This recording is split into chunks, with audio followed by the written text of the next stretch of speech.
Здравейте, казвам се Николай Димитров. Днес се намираме в индустриалната зона на град Бургас, в завода на IAG. Сега ще ви покажа как изглежда той отвътре.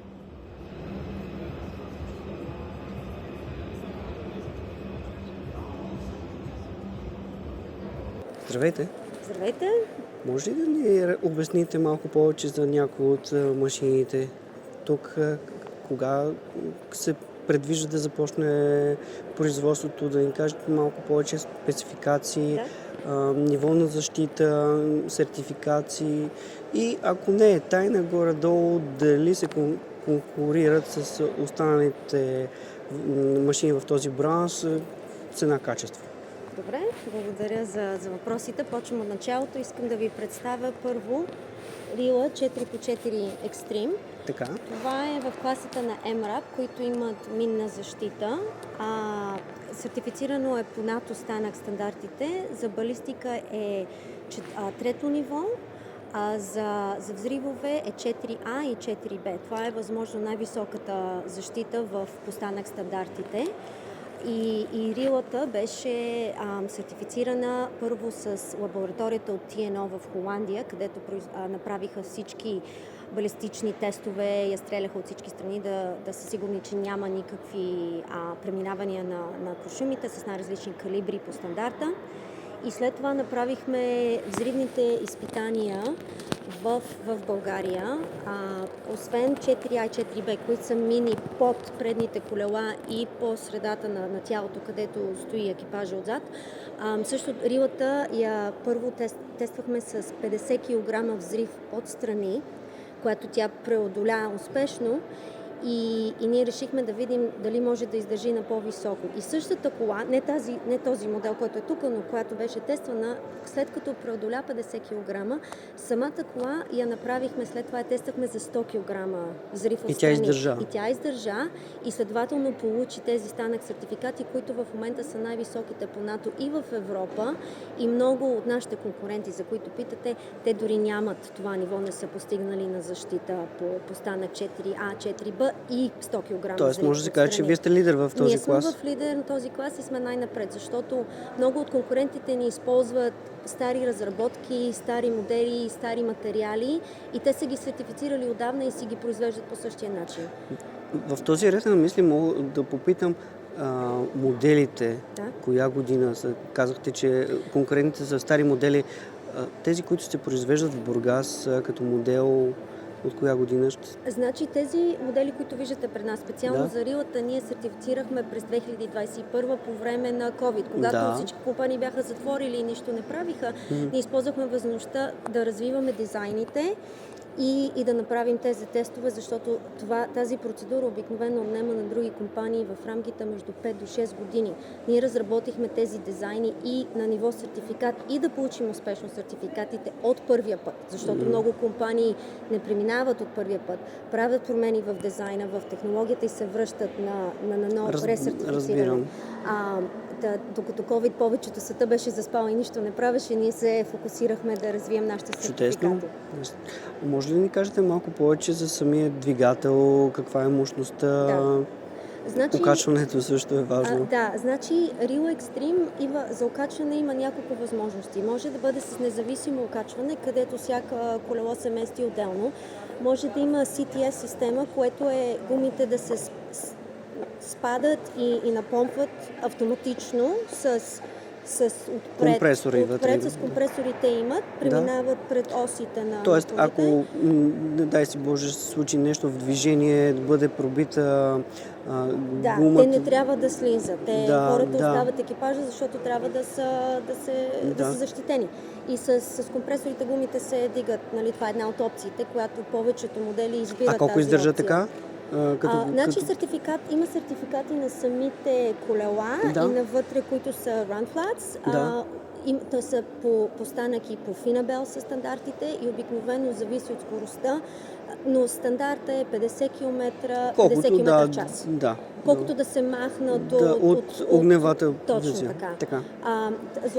За окачването може да е с солидни axles, а може да е с independent, независимо окачване.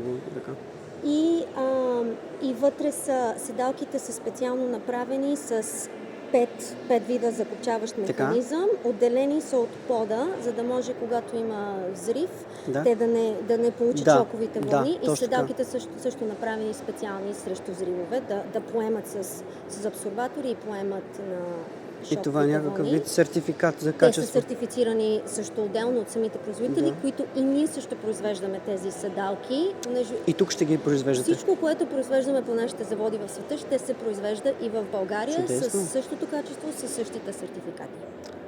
Добре, да ни кажете нещо повече за двигателя, в смисъл за Двигателя, значи колко имаме конски различни сили? варианти. Така. В този модел, който виждате пред нас, той е 550 конски сили и е V8. Така. Също двигателя е дизел, за да може да оперира на различни видове мръсно гориво, за да може... Може? Да, може. Да. Те Чудесно. са направени за експорт, за да може като отидат по Африка и по Да. други държави, където няма чисто гориво. Да. Те не са по Евро 5 стандартите. Да, Обикновено чудесно. са Евро 0 или Евро 2. Това е стандарта на двигател, за да може да оперира в целия свят при всякакъв вид гориво.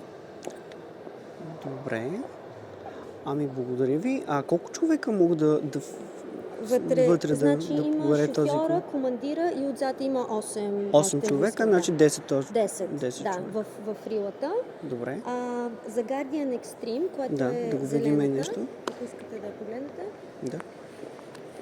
Тя също е сертифицирана по НАТО Stenec стандарта, но Така. тя в по-лек клас, не е MRAP. Тази Да. е MRAP, тази не е MRAP, тя в по-лек клас, но има сертификации станък 2 балистично и за взрив станък 2А, Б и 3А, което Така. са определени килограми пак минни под колелата отпред. Слагат се при шофьора, защото там са педалите и там са отворите, така че е най-слабото место на колата. Така. И също под тялото, където пак е екипажа, се слагат мините, за да се сертифицира. И тази кола също е с пълни сертификати. Благодаря. Стандартни ли са или могат да се сменят с Така. много други?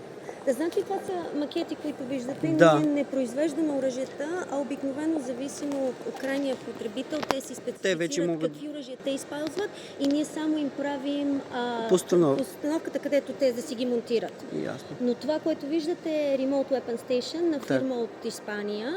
Да. И те се оперират, нали, с дистанционно. Дистанционно. С дистанционно, да.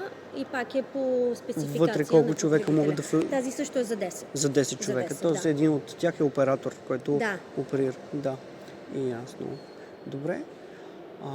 Като цяло за завода да ви попитам, колко човека се очаква да са служителите на завода и с какви спецификации?